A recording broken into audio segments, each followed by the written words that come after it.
justice and the common good. Grant to our leaders the wisdom to protect and promote our liberties. By your grace, may we have the courage to defend them for ourselves and for all those who live in this blessed land.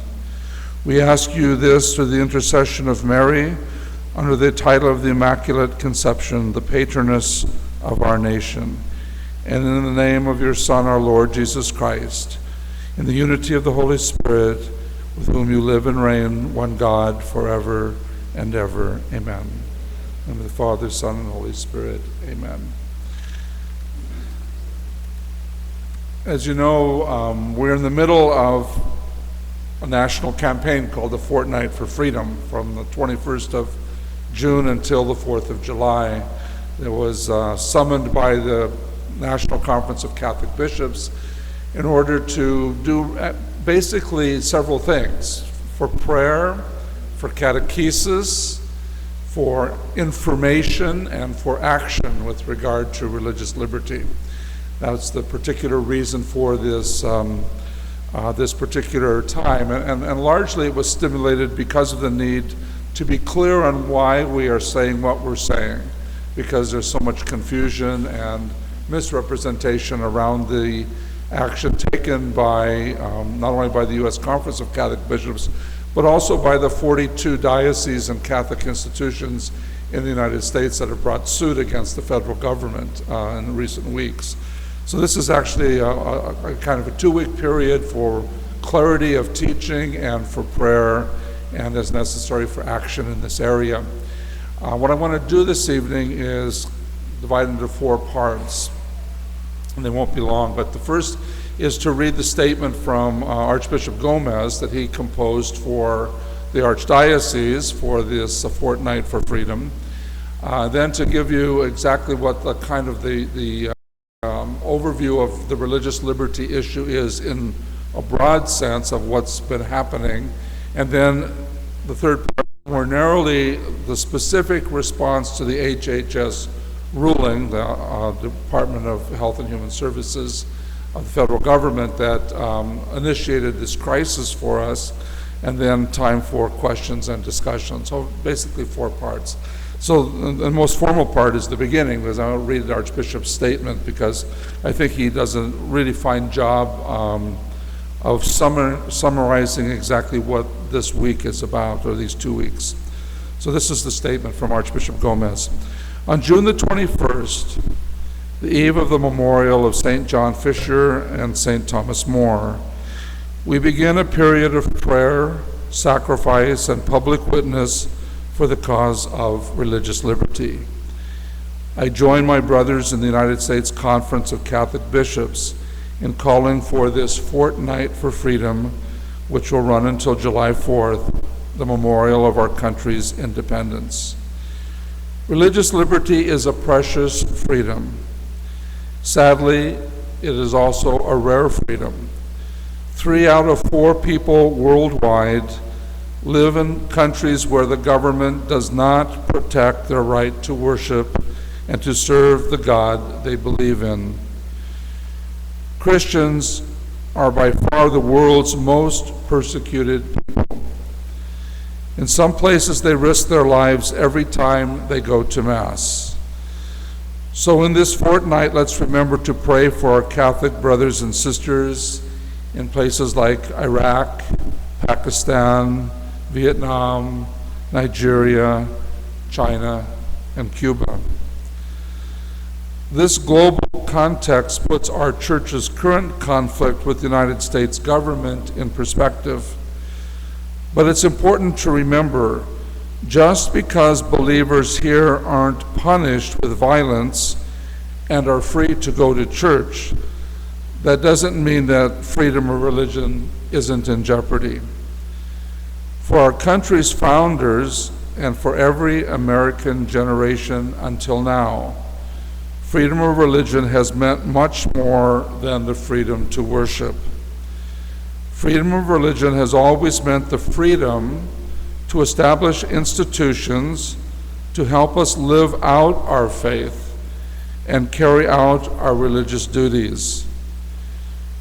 Freedom of religion has always meant the freedom to express our faith and values in political debates, and the freedom to try to persuade others to share our convictions. In recent years, the sense of religious liberty, conscience protection, and religion's public role have been eroding under a constant pressure from anti-Christian and secularizing elements in American society. Government at all levels is increasingly pushing church agencies to go against their beliefs. Christian faith and values are more and more portrayed in the media, in the courts, even in comments from high government officials as a form of prejudice. In our diverse, pluralistic society, it seems sometimes that Christianity is becoming the one lifestyle that can't be tolerated to have a role in our public life.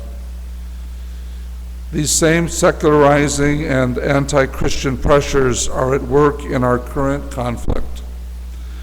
No one can credibly claim that this conflict with the government is about access to abortion and birth control, because unfortunately both are widely available and affordable to anyone who wants them in this country, often subsidized by federal and state governments.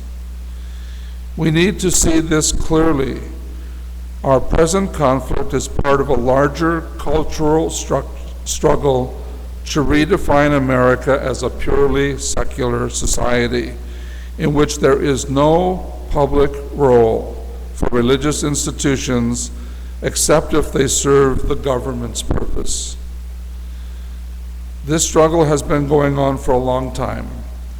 What's new is that our government, which has the duty to protect religious liberty, has now taken sides against the liberty of the church. Our government is now using the full weight of its powers to try to dictate the terms under which the church and Catholic believers will be permitted to participate in our society. For perhaps the first time in our history, our government is acting as if human rights don't come from the hand of God, but instead are benefits that the government can give, define, and take away. I've had well-meaning people ask me, why is this so important? Why can't the church just compromise and provide birth control insurance to our employees? They tell me the greater good would be advanced if the church is able to keep serving the poor in her hospitals, schools, and charities. But Catholics don't serve the poor to please the government. We serve the poor because we are compelled by the love of Christ. This same love for Christ compels us to bear witness that life, marriage, family are sacred, and that preventing children from being born is immoral. The compromise that we are being offered is really to stop loving Christ and to stop being Christians. It's a temptation to serve the government and not God. So what do we do? We do what the church and Christians have always done. We love our enemies, pray for those who persecute us. We live out our faith with the freedom of the children of God, with a love that heals and inspires others. We tell the world the good news that God is alive and that He calls us to the great destiny of love. We work to create a society of mutual sharing, reconciliation, and love, rooted in the sanctity of the human person and the family. That kind of gives a context for what the whole thing is all about. So maybe just to go in a little bit to a background before we talk about the specific issue of this particular time. In recent years, there have been many decisions that have been made by judiciaries, by local state legislatures, and by the federal government that has limited, in many ways, eroded religious liberty in this country. Just some of the examples of what's involved here. In some states, for example, in our own, California, Catholic Church has been forced out of the adoption business of adopting children because we can't have licenses if we don't adopt children out to single-sex families. And so in many states, California being one of them, we have given up all of our adoption services in all the 12 dioceses of California. We simply can't do it. California has limited, of course, the ability that churches have to speak on political issues, at least most churches, and most definitely the Catholic Church. And we're well aware of the fact, and we've always accepted the fact, that we don't campaign for, support, or work against particular candidates. But we've always had the freedom to speak about particular issues, particular proposals coming up before us, especially if those proposals are of a nature dealing with issues of ethics and morality. We have, recent years, laws in California that are more strict during campaign years, in which if it's portrayed that in any way endorsing a particular proposal might be considered as endorsing a candidate or opposing a candidate for office, then we can be forbidden even to speak on particular proposals or face penalties from the government. Something most people aren't aware of, but it's particular to California, and it's something that's only come up in the last 3 or 4 years. It erodes our freedom to speak freely in a campaign year on issues and proposals that can have, very great significance. We're also, as churches, forbidden to come right directly out and endorse or oppose particular issues that come up. I'll just use as an example, in the last election, the whole issue of gay marriage. You didn't notice, for example, that it ever said that the Catholic Church is taking a stand. The only way in which we as the bishops of California could make our position known was by forming what's called a Political Action Committee, a PAC, under the rules of the state of California. And a Political Action Committee, which happens to be our Political Action Committee, could speak on that issue. But as a church, we really couldn't. So there are limitations in terms of our freedom to be able to participate publicly, as the Archbishop says, in various issues. As you know, with regard to the recent issues of immigration in different states, one of the ones that's particularly sad, I think it's in I gotta get the state right, I think it's in the state of Alabama.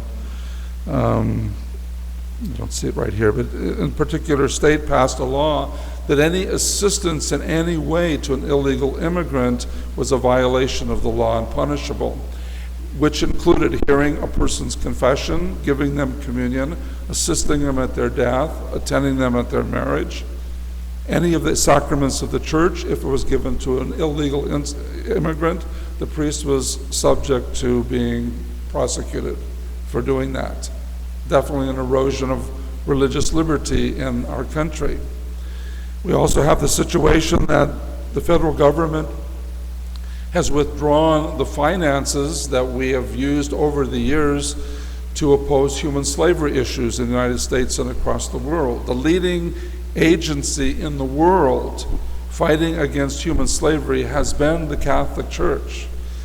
And because of the fact that we do not and refuse to provide abortion and contraceptive rights to or services to people who have been freed from human slavery, the government says we are not acting as a church, we're acting as a cult, and therefore we are not entitled any longer to have federal monies to help in the war against human slavery. So the Catholic Church has been ruled out by the government as a recipient of funding, when we have over the years been the principal agency working against human slavery in places like Africa and even in the parts of the United States. There's numerous examples of things that have happened in recent years in local state laws and in federal jurisdictions, through the courts and through legislative action, that has gradually limited, as the Archbishop said in his, taking the church's voice out of the public forum in areas where we want to be able to and have a right to be able to speak on issues of morality and ethics. So I think it's critical to realize that we're not dealing in this issue of religious liberty solely with the recent decision of the Department of Health and Human Services. This has been a campaign that has been going on now for a number of years. It's just that it's become more public and intensified in the last 3 years. And so that has been the reason why we find ourselves at this important point in time to deal with it. So I just wanted to give that as a background so you realize it's not just one issue that we're dealing with. It's really a whole battery of issues where the church's voice is being limited. Now, getting into this particular issue, which is one that's confusing to a lot of people, I have water here, I want to make it very clear, we have to keep 3 distinct things separate in our mind because they're getting merged and they're confusing. We're talking on one issue on religious liberty. On another area, there's the question of freedom of conscience. And in the third area, there is the question of contraceptive services. Those 3 things are all distinct. Okay? Religious liberty is not the same thing as freedom of conscience. Religious liberty is something that's very much able to be defined in law. Freedom of conscience is very difficult to define in law, okay, because of the fact that anybody can claim that this is a violation of their conscience. So when we will be speaking to this HHS ruling, we're not talking about freedom of conscience. We're talking very specifically, as I'll show you, about religious liberty. The government would have people believe that the issue wasn't religious liberty at all, but that it's contraceptive services. Okay, contraceptive services is what has propelled the crisis that we are now in. But the real cause of the crisis is the mandate itself that came down from the Department of Health and Human Services. So it's not a question, the church is not saying, even if we would want to, the church is not saying we're trying to eliminate contraceptive services from the American way of life. We're not talking about that here. We do talk about that in other circumstances and issues. We're talking here about religious liberty. And now I'll show you why we're talking about that particular issue. This whole thing, in terms of what's happened with the HHS ruling, really began here in the state of California. It began in the early part of this, decade, in a civil suit that was brought by an employee of Department of Catholic Charities in the Diocese of Sacramento against the Catholic Charities of Sacramento. That's what it's known as, the Catholic Charities of Sacramento versus the state of California ruling. What happened in that particular case is that an employee of the Department of Catholic Charities, which is our social service outreach, who was non-Catholic, was upset because contraceptive services were not included in the health care package that he received when he became an employee of the diocese. At the same time, he brought the suit because California had passed a law with regard to a woman's right to receive, contraceptive services. And so he challenged the diocese that it wasn't in conformity with the law of the state. And in many ways, he was right on that. They weren't in conformity with the law of the state because the law said that all insurance programs provided for employees in the state of California must include contraceptive services. That was the result of that particular legislation, assembly bill, which dealt with a woman's right to these health services. So Catholic Charities, as all throughout our 12 dioceses, was not providing that. So he sued. It went through the courts. We won the first round and we lost the next two. It finally went to the California Supreme Court. We argued it on the basis of religious freedom, that to provide these services would be a violation of our religious beliefs. The state of California ruled against us in a decision that came down on March the 1st in 2004. So we're dealing with something 8 years ago. The problem, and then before I describe the problem, we appealed that to the U.S. Supreme Court. In October of the same year, the U.S. Supreme Court declined to accept the appeal, which meant that it remained the law, that decision of the California Supreme Court remains the law in the state of California. But it does not have a precedence outside of the Ninth Circuit Court of Appeals, which is, California is included in the Ninth Circuit Court. So it doesn't affect, the other, I think there's 15 or 16 circuit courts throughout the United States. It only affected the Ninth Circuit Court, which is like California, Nevada, Utah. Okay, I think Idaho. Not positive about Idaho. But anyway, it only affected that area. It didn't set precedent anywhere else in the U.S. So by the U.S. Supreme Court not accepting the appeal, it left it standing as precedent in this circuit court area, but not in the rest of the United States. Okay, however, that ruling allowed us a remedy, because the ruling said that, well, on one side a remedy, on one side not a remedy. First, not the remedy. It went farther than ruling on contraception. That ruling also stated what constitutes a church. And in doing it, it narrowed and limited who we are. A church is a religious employer under the state of California law. So we are religious employers because we employ people as a church. We employ our clergy.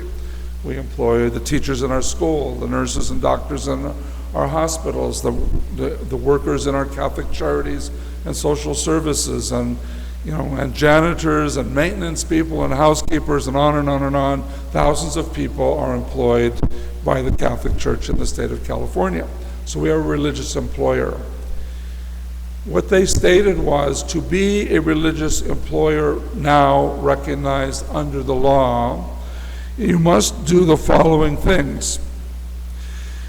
The purpose of is to inculcate religious values. Primarily, you employ only members of your own religion. Primarily, you serve only persons of your own religion. And finally, you are qualified as a church under federal tax laws. If you don't meet those 4 requirements, you cannot be called a religious employer. Okay? Look at the Catholic Church. We have never, and it's not part of who we are. We don't serve only Catholics. In our schools, in our hospitals, in our parishes, in our cemeteries. We take care of people who are not Catholic, just as we take care of those who are Catholic. It's never been in our mind to segregate ourselves and to not serve other people of other faiths or no faith at all. So we don't meet this criteria. We don't employ only Catholics. Many teachers in our schools are not Catholics. Many doctors and nurses in our hospitals are not Catholics. Many people who work in Catholic social services and Catholic charities are not Catholic. Housekeepers are not always Catholic. You can go on and on and on. So, we don't employ only Catholics, so we don't meet this criteria. The things that we do because we're motivated to do them out of love for Christ. certainly we teach religion, and that's inculcating religious values, but we also teach math and science and history, social studies. We serve people in all kinds of ways on food lines and St. Vincent de Paul outreach programs and innumerable ways in which we don't directly teach religion. So they're telling us that, but that's not a work of a church. They've defined it by saying that's a work done by members of a church. It doesn't qualify as a work of the church, and therefore is not protected by the First Amendment of the Constitution. The only thing, according to the California ruling, that is protected is our worship, if we have the tax status of being declared a church. So our worship is protected, and our religious instruction classes are protected. Nothing else is considered protected by the First Amendment. This is not an issue of contraception. This is an issue of the government telling us that we are not a church. The government telling us that we do not qualify to be listed under law as a religious employer. That's why it's a question of religious freedom and not simply a question of freedom of conscience. Now, if you go to the question of contraception, you also have to remember that this is not simply a question. When you say contraceptive services, we're not talking about basic contraceptives alone. We're also talking about abortifacients, which are under the classification. We're talking about sterilization. And tomorrow we could well be talking about abortion, even late-term abortion, because under the standard that has been set down, the government does not have to come back and redefine contraceptive services in order to change the law.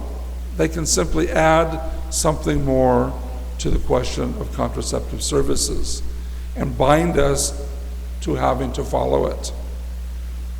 If you know anything about late-term abortion, you can read about it online.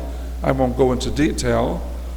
But you're taking a child at the moment when it's due to be born, and you're allowing it to be partially born, and then putting it to death before the body is removed from the mother. You can read about how they do that. So we're talking about a child in the 9th month, a baby. And that could easily tomorrow be defined as a contraceptive service if the government simply decides to add it to the list. And the state of California ruling says that insurance programs in the state of California must provide services, contraceptive services. Now, there is one relief. California law gave us one relief, and that relief is any employer who is self-insured does not have to do that. Now, it wasn't given to churches. It was any employer who is self-insured. In other words, you don't buy into a package, but you're big enough as a governor of a company that you can insure all of your own employees without buying a package from a formal company. Then you are exempt from that law. At least we were until a few months ago when the federal law changed that.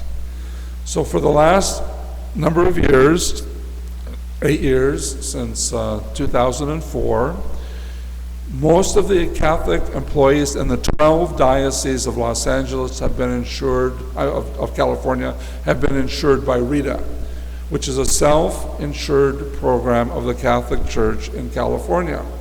And therefore, we're able to insure our workers without providing contraceptive services as part of the package. And that's why we have been able to function freely with regard to that particular mandate in California for these last 8 years. Okay, but now everything has changed. Okay, and this is what has transpired, and this is where things are. Last year in October 2011, the Department of Health and Human Services came out with a new requirement that all insurance programs in the United States must provide contraceptive services to their employees without exception. Without exception. That's what they said in October. Okay, without exception. Must do it. So we, of course, as the U.S. bishops, entered into negotiation with the government in the hopes that we would be able to change that. What happened was, I have the thing in front of me here so I can give you the exact date.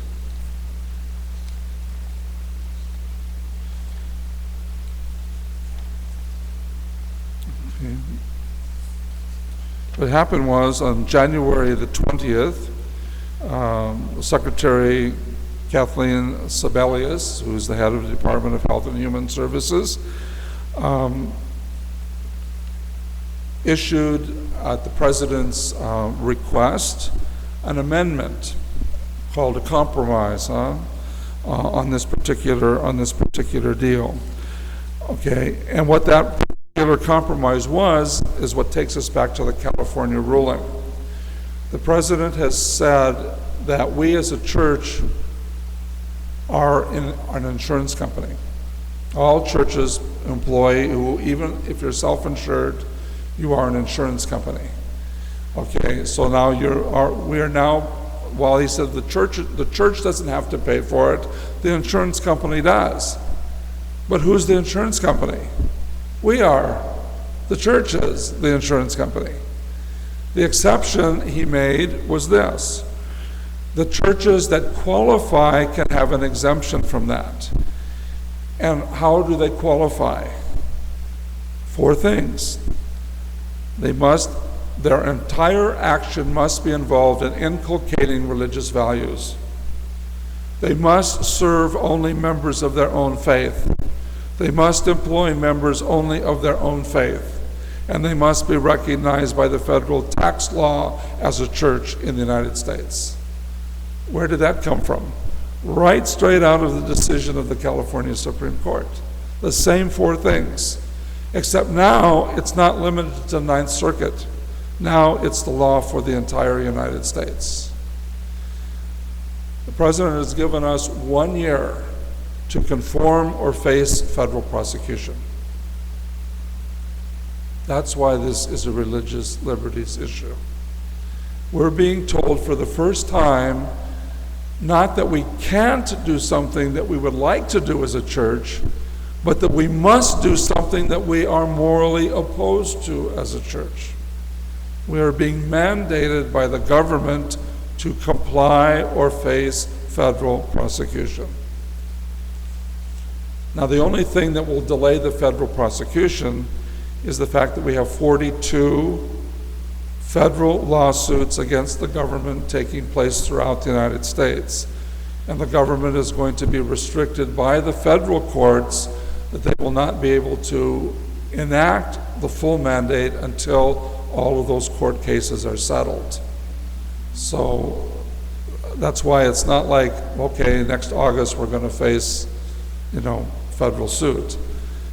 We won't, only because of these federal lawsuits that are taking place. And hopefully in the course of those federal lawsuits, this mandate will be overturned by the courts themselves. But that's where we're at. That's why this isn't really a question of contraception. This is a question of religious liberty. We are being told that as a church, we must do something that we are doctrinally opposed to. Now, the Los Angeles Times, if I can interject them into this, made an interesting observation, one that I think obviously comes more from a misunderstanding than from an understanding. And their particular observation in an article that appeared a couple of weeks ago was to say, in the United States, the majority of Catholic women practice contraception. Therefore, the Catholic Church should change its law, its rule, its teaching. Okay. Well, there's a problem on that on several levels.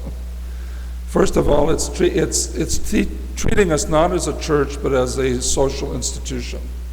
The church is not a social institution. The church is a divine institution. And why is it divine? Because we don't change our teaching. Our job is not to, adapt the teaching of Jesus Christ to every culture and every century. Our job is to preserve and hand down that teaching from generation to generation. We don't change it because the social circumstances are different. If there wasn't a single woman in the United States who didn't practice contraception, we still would not change the teaching of the church. It's a teaching that's been handed down for centuries. The other part of it is you have to realize that the church in the United States is not the whole church. We're actually a very small part of the worldwide church.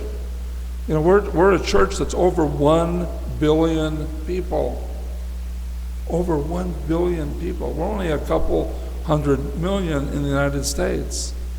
We're very small compared to the whole church. So if you're going to survey people, then you better go and survey every Catholic woman in the world. And not just the ones that are living today, but the ones that have lived for the last 2,000 years. Because that is our populace. That is our membership. Okay? When we talk about the teaching of the church, we're talking about what is believed by Catholics throughout the world today and throughout the history of 2,000 years. And we don't change that teaching. We don't sell out the teaching of Jesus Christ. We preserve it, we hand it down, we try to interpret it by new situations that arise, and a lot of times we get it right, and sometimes we don't get it quite so right. It takes a while to sort it out, but we get there. After all, we've got a long history, okay? But the main thing is we don't have the freedom to change our teaching. All we have the freedom to do is to accept and pass down and preserve the teaching that comes to us from Christ, interpreted by the apostles and the early fathers of the church. That's the tradition that we walk in. So the Los Angeles Times, I say if there wasn't one Catholic woman in the United States that did not practice contraception, we still couldn't change our teaching. Okay? We don't adapt simply to what the social circumstances would like to say. We don't change our teaching to satisfy the government either. And that's simply the reality. So that is, in a nutshell, why this is a religious liberties issue. It's because we are being told that we must act in violation of our teaching, not in violation of our conscience. Conscience is certainly involved there. But no one's questioning the conscience of women who, in conscience, decide to use contraceptives. We're talking about the teaching of the church. They're asking us not to violate our conscience, but to violate our teaching, to go against what we have taught and handed down for centuries. And that's why this is a religious liberties issue. So I hope that's kind of helps to clarify all of this that's going on. Because certainly the press doesn't get it right, and the government doesn't want to get it right. They want to distract attention from the real issue that's involved here. Okay. So at this point, I would just open up to anyone who has any questions or points of discussion that you might like to have. Dick.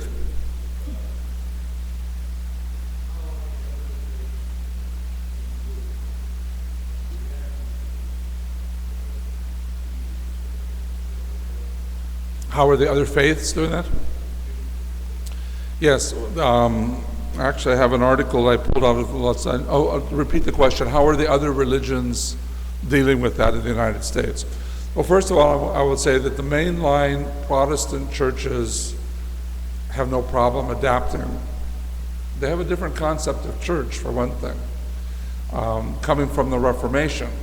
They don't hold the church to be a divine institution as we do. Okay, it's a faith community that does, in fact, most of those churches adapt to the times and try to assist people. So it's a different approach to understanding church.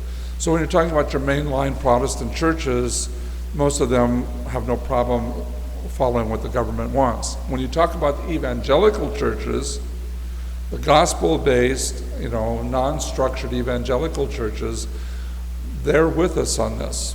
A number of them have also filed suit against the government. When you talk about the Jewish community, well, with your Reformed and Reconstructed communities, they generally don't have a problem with the government. Some of the conservatives do. The Orthodox most definitely do, and over 100 Orthodox communities have joined us in these suits with regard to that. The Mormon Church stands with us. It's kind of another church altogether. It doesn't non-mainline Protestant or evangelical, but they hold many of the same values that we do. So they stand with us. So I think that's where it's at. And the Orthodox churches, by the way, I think 7 Orthodox dioceses in the United States have also brought suit against the federal government. So the Orthodox very much stand with us. So it's a dividing point, among churches as well. But it really, the division very largely is over how you define yourself as a church. I think it's also important. I had something here, but there is an article here that appeared online. Over 100 Protestant leaders announced opposition to HHS Mandate. Many of them were evangelicals. Also, 7 states in the United States have now brought suit against the federal government over the mandate. So 7 individual states have joined us in filing suit against the federal government over the mandate.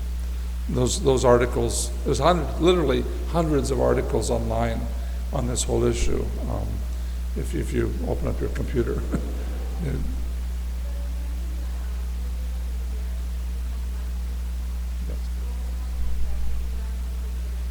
Yeah.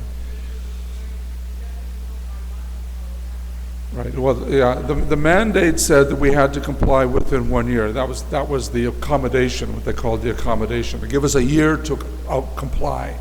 But at the end of that year, we would face federal prosecution. They'd take us to court, federal court, sue dioceses, sue individual institutions, sue Catholic hospitals, or sue, an individual bishop. They could do whatever they want. However, as I mentioned in the talk, because the federal suits have been filed, it's anticipated the courts will delay that 1 year until these court cases are heard. And so we're kind of breathing a little easy, knowing that it's going to take a while to get through 42 different lawsuits that are all in a number of different circuit courts of the United States. So.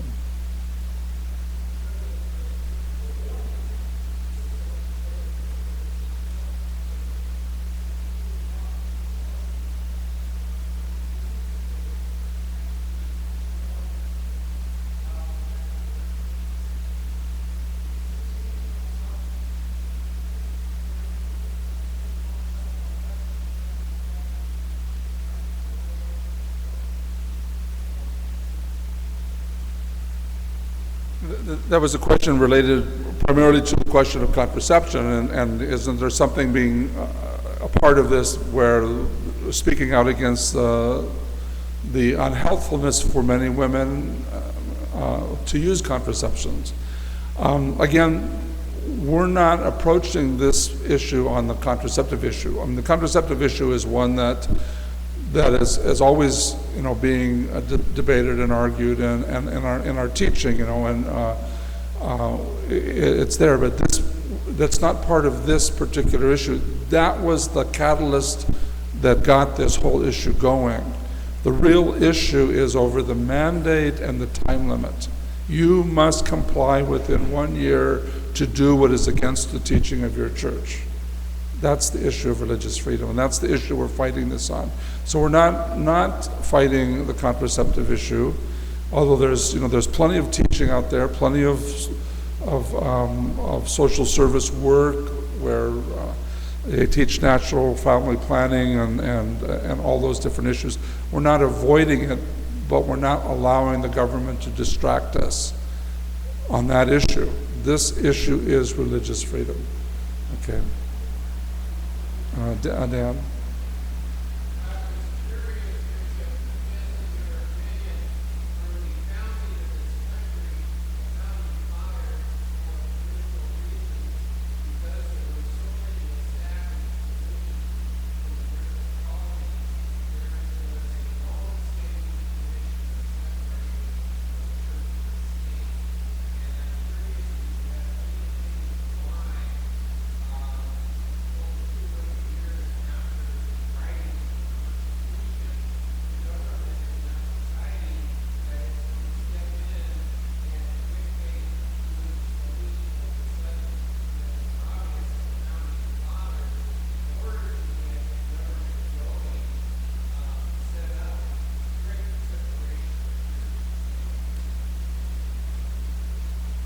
So the question was over the fact the Founding Fathers established a strict separation of church and state, and why is now happening that we have this intrusion and this eroding of that particular policy?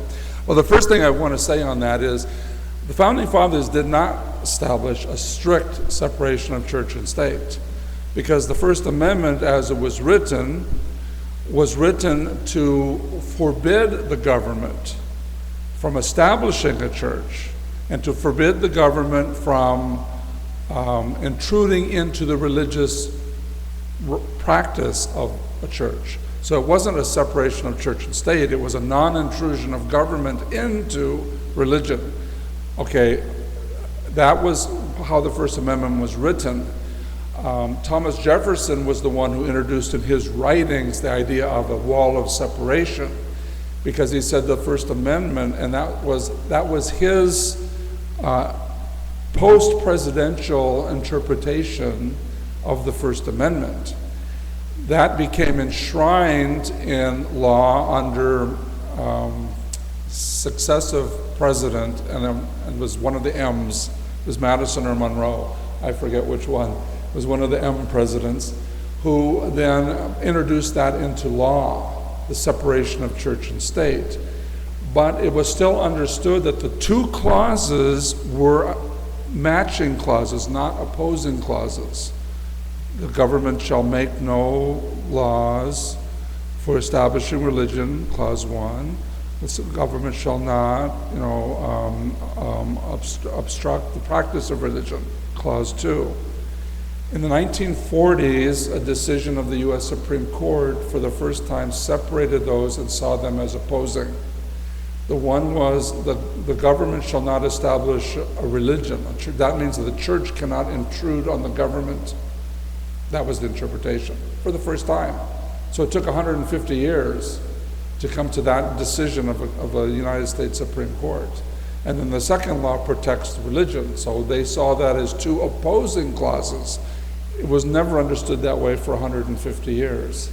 But since that ruling of the U.S. Supreme Court, that has been the interpretation of the First Amendment. The government shall not, religion, can make no claims on the government, and government cannot, obstruct the practice of religion. Okay, and that's where it has stood, and as in recent years, the problem is, and this is most evident as the government has become more and more secularized, is we now have a situation in which the interpretation of that particular amendment is a complete separation of church and state. To say that when we're talking of freedom of religion, we are talking only of freedom of worship. See, that's what we've got in the California Supreme Court ruling. Basically, the only thing protected by the First Amendment is your right to pray and how you pray, and your right to educate in your faith.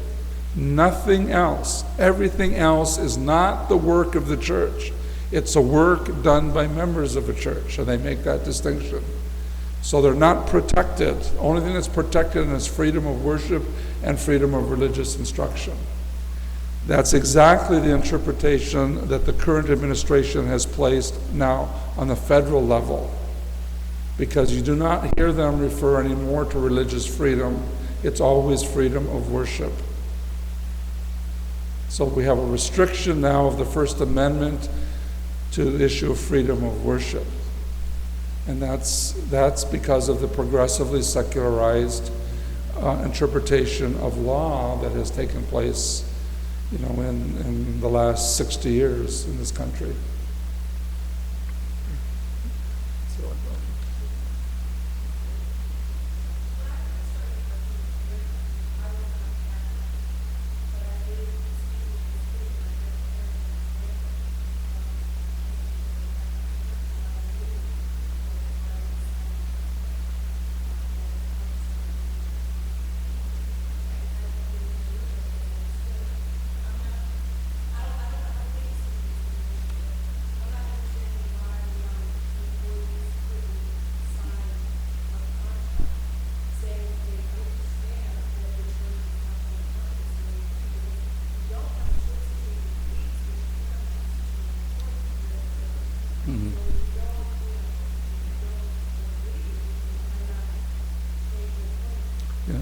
Well, the answer to that is because the law won't allow it. See, the new laws that were passed don't allow that. We have a California law that says that health insurance programs must provide contraceptive services in the health plan. Okay, and they made an exception if you were self-insured. But that exception has now been taken away by the federal ruling. The federal ruling says that health programs must provide contraceptive services, with the exception is if you can meet the narrowly defined definition of a church, which isn't a church, it's a cult. That would be a cult if you say you only serve people of your own church, you only employ people of your own church, you don't do anything except do religious instruction. That's not a church, in our understanding. It's never been the Catholic Church, and we're the oldest one. We've been around for 2,000 years. We've always understood, Catholic social services began with the church. It began through monks and religious women and monasteries, serving the poor, teaching children. The whole structure of education, that began in Europe, began because of the church. And so it's never been, we argued that, that's exactly what we argued in the court case before the California Supreme Court, and that's why they gave us this narrower definition, because they could not deny the facts of the matter. So the only way to do it was to say, well, yeah, you started it, but that's just because that's what people in your church do. It's not because that's what your church is created to do, basically is what they're saying. So the law would prohibit us from simply saying, here, sign this contract and exempt us from providing these services to you. The law says we must provide it. Okay, and that's that's where that particular thing stands. You also realize that ruling of the California Supreme Court originally only dealt with Catholic social services, Catholic charities. But the expansion of this now puts at risk our schools, our hospitals, our social services, our Catholic charities. Everything now is subject to this new definition. Because like in our schools, many students are not Catholic. Many teachers are not Catholic. Our schools wouldn't be protected any longer. I mean, when the California ruling came, we all said as bishops, okay, that's the first foot to fall. When's the second shoe going to fall? The second shoe is going to be our hospitals or our schools that are going to be at risk. A suit will be brought, and they're going to tell us that, we're no longer protected. It probably is not going to have to worry about that now because it's all been federalized. So, okay.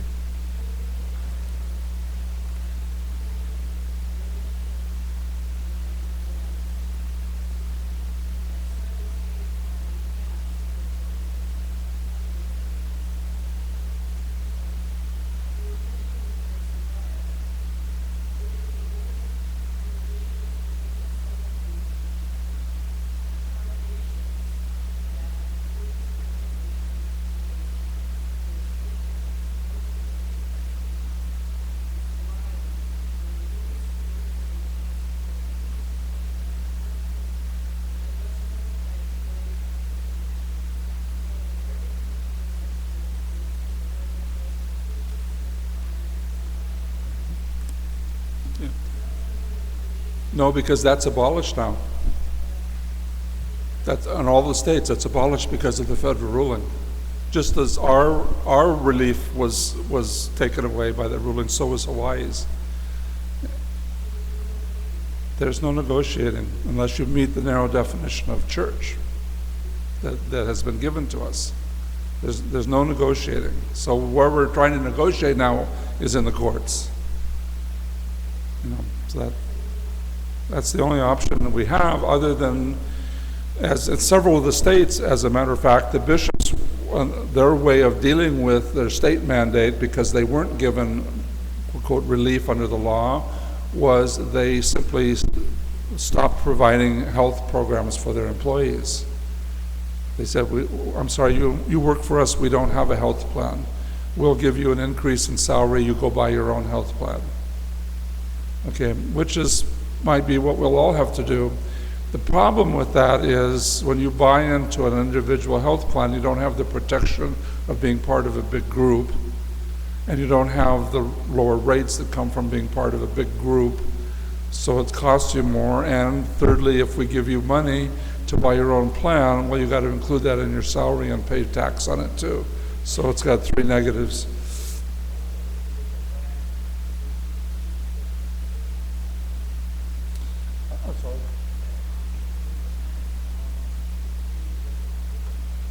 That's right. I forgot about that. If on an individual plan, your pre-existing conditions may not be covered, and therefore you can't get a fully insured on a personal level. So.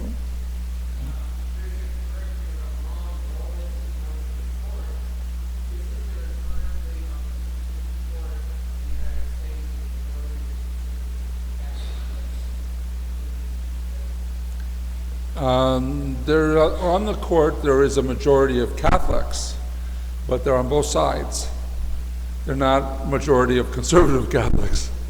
Okay, the Chief Justice is Catholic. In fact, the ruling that just came out yesterday with regard to Arizona is a good indication of that, because the ruling was 5-3, not 5-4, because Chief Justice Kagan had to exclude, what's the word?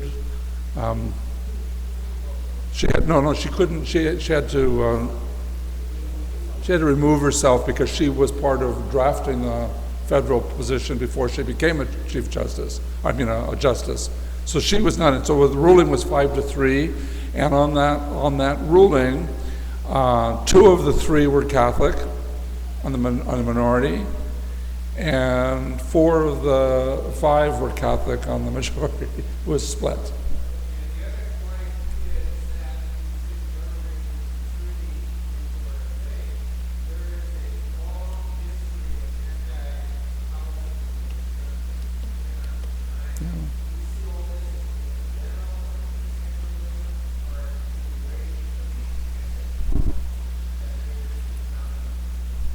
I think, my personal opinion, I think it depends, first of all, on what part of the country you're in, because I think that there are places in the country where anti-Catholicism is very strong still, and there are other places where it's not really anti-Catholic, it's, there's no attention to Catholicism. But I do think that there is a very strong movement among secularists in the country to quiet the church's voice on issues, because they're not happy with where we stand on those issues, on abortion, on various reproductive services, on the nature of family and marriage, on a number of things. So the best way is so I think there is maybe not so much an anti-Catholic against you as a Catholic, but an anti-Catholicism against what the church teaches. I think that's a reality.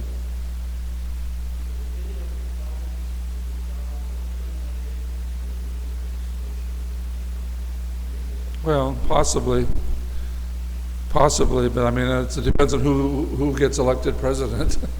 So there's only 2 choices now, but I can't speak for I can't speak and I won't speak with regard to either candidate with regard to that. So would it be or would it not be? I mean, if you look at the history of presidential campaigns, I can say this without getting myself in any trouble, if you look at the history of presidential campaigns, that very often people have come to office campaigning against positions that are in the government, but when they get there, they don't change them. They let them stand. And so, so if Mr. Romney was elected, I don't know if he would change the policy or not. You'd have to look at his track record. You have to look at how he deals with established law. You have to look at how he or President Obama look at the oath of office they take to uphold the established law of the country. The president is not supposed to be there to change the law of the country. That's the legislature. Okay. So they have to uphold it even if they disagree with it. And I would use this, one of the very famous examples was Chief Justice Taney of the Supreme Court, who gave down the horrible Dred Scott decision. He was a Catholic.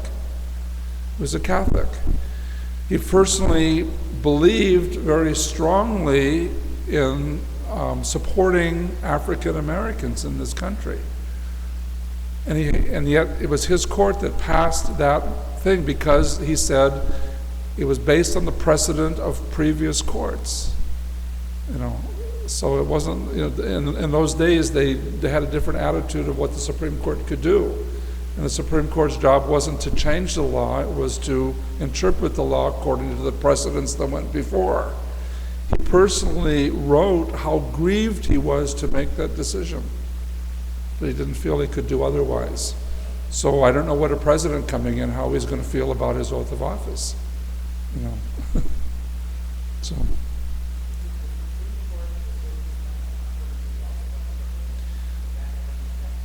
It could have. It depends on how. I mean, everybody's anticipating that it's going to strike down certain portions of that bill. Whether it would strike down the whole bill is most unlikely. So it really depends on what portions of the bill are struck down. If it strikes down the requirement for universal, that everyone must have insurance and buy insurance, then possibly that would eliminate this issue.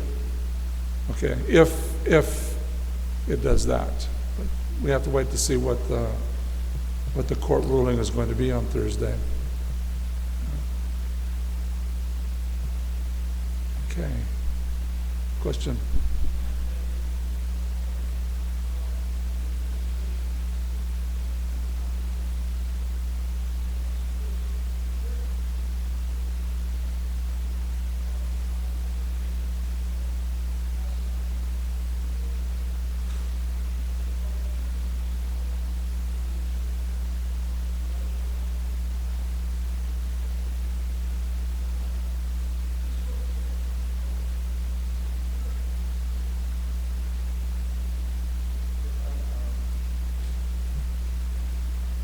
It's not quite as simple as that. The point was, it seems like the government is contradicting itself by excluding churches from the mandate, but not excluding hospitals, schools, etc.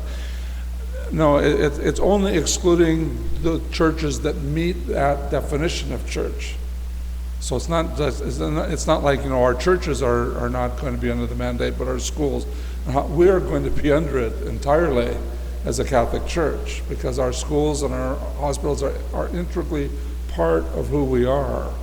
But if you belong to, let's say, a small Bible church, and you just went there for Sundays and maybe Bible studies during the week, and you didn't do anything except pray and worship and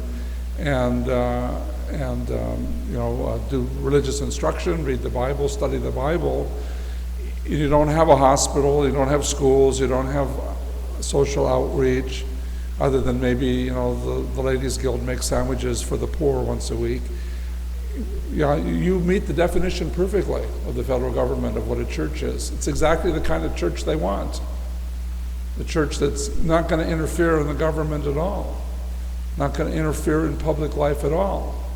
You just go into your community and you pray and you study and then you go out as individuals and you do good works of charity. It's not the church doing the works of charity, it's the individuals. That's their definition of church. That's not our definition of church.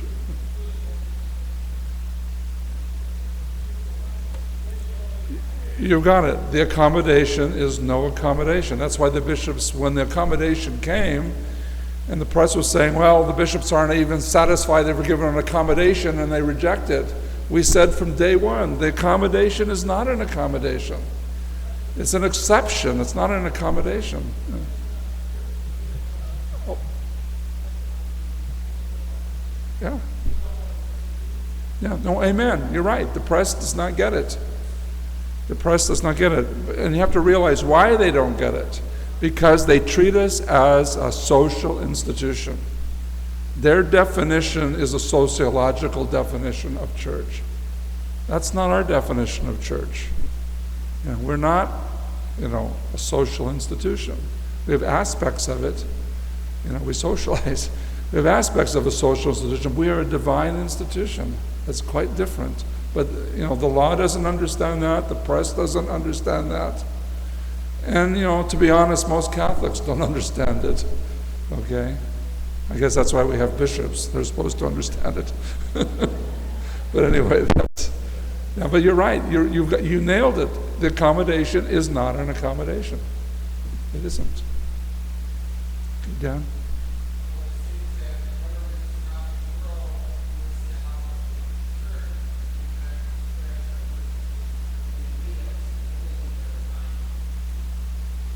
Well, they're looking for our human help. We're giving it to them for divine reasons, but they're looking at the human help. And that's exactly what the Archbishop alluded to in his statement this week when he made the reference that with regard to the fact that the government is Catholics don't serve the poor to please the government. I mean, President Obama is very clear that he welcomes faith-based initiatives as long as they comply with what the government wants. He welcomes them because they're being viewed as social institutional acts, not as acts of a church. So that's why our bishop said we serve the poor because we're compelled to by the love of Christ, not because the government wants us to do it. So.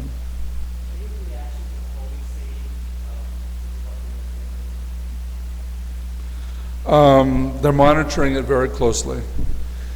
When we were, the question is there any reaction to the Holy See, from the Holy See with regard to what's happening? And the answer, I'm not sure how much I'm free to say. We had our Limina visit with, just in April, of the bishops of Region 11, which is 4 states, Hawaii, California, Utah, Nevada. So there were 16 dioceses, about 30 bishops. We met with a number of dicasteries or branches of the government of the Vatican. 2 main ones that we met with that were important, or 2 meetings that were important. One was with the Secretary of State, where the issue of religious liberty was discussed. The other was with the Holy Father, where the issue of religious liberty was discussed. So they are monitoring it extremely closely. You have to also realize, as the Archbishop said, that most of the world doesn't know what religious freedom is. Most of the countries of the world, they don't have religious freedom at all. They struggle even to worship. They continue to do what they have to do with no protection from the government. Mexico doesn't know what religious liberty is. It's not part of their constitution. Okay, and so he said that, we have it, we know what it is. The Vatican sees what we have and would like to see that promoted throughout the world. So of course for the Vatican, it's very important to observe what's going on. They are concerned, they're watching it very closely, and I had a wonderful quotation, I don't know where it is now, from Pope Benedict, where he actually gave a statement to a group of the bishops during their Ad Limina visit on that issue, and I don't see it at the moment, unfortunately. But yes, they're watching it, and they're watching it closely, and they are very much concerned about. Here it is. This is actually, I can quote this is a quotation from Pope Benedict himself. Of particular concern are certain attempts being made to limit the most cherished of American freedoms, the freedom of religion. Many of you, speaking to the bishops, have pointed out that concerted efforts have been made to deny the right of conscientious objection on the part of Catholic individuals and institutions with regard to cooperation in intrinsically evil practices. Others have spoken to me of a worrying tendency to reduce religious freedom to mere freedom of worship without guarantees of respect for freedom of conscience. Here, once more, we see the need for an engaged, articulate, and well-formed Catholic laity endowed with a strong critical sense vis-a-vis the dominant culture and with the courage to counter a reductive secularism which would delegitimize the Church's participation in public debate about the issues which are determining the future of American society. It's an excellent thing. You almost have to sit and parse it to, it's written in the Holy Father's very erudite, extremely intellectual approach, but he nailed it once again. So they're very concerned. He told us more, but there's some things I couldn't repeat without getting all of us in trouble. Speak to people. Be clear when you talk to people about it. That's what the Holy Father said there. We need a laity that has the courage to speak up on these issues, that are informed and can speak, with clarity in defense of the freedoms of the Church. So when you're talking to your friends and your neighbors or your students, when they ask you questions, so inform yourself and then tell people. Encourage people to understand what the issue really is and not be persuaded by what the press says or the government officially says. What is actually the issue?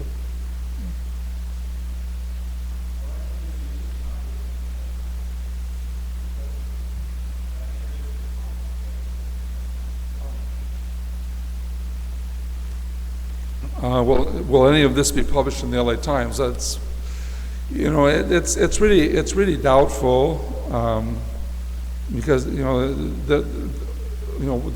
you just look at the letters that they publish and the editorial, and basically that's what the LA Times has become. I should say, it's become an editorialized, because most of the articles are now written from news services.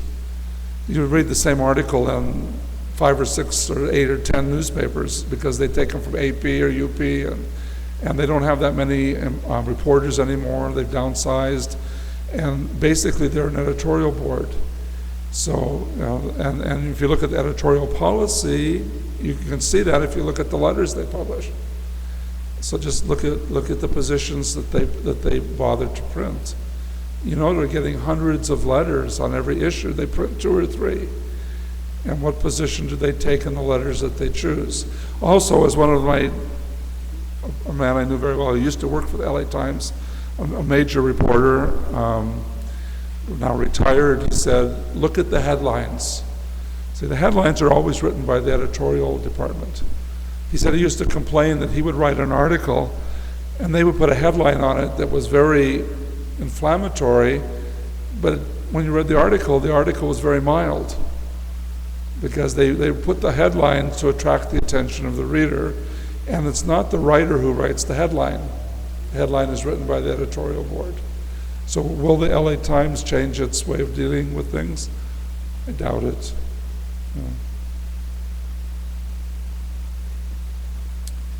Okay, well, thank you.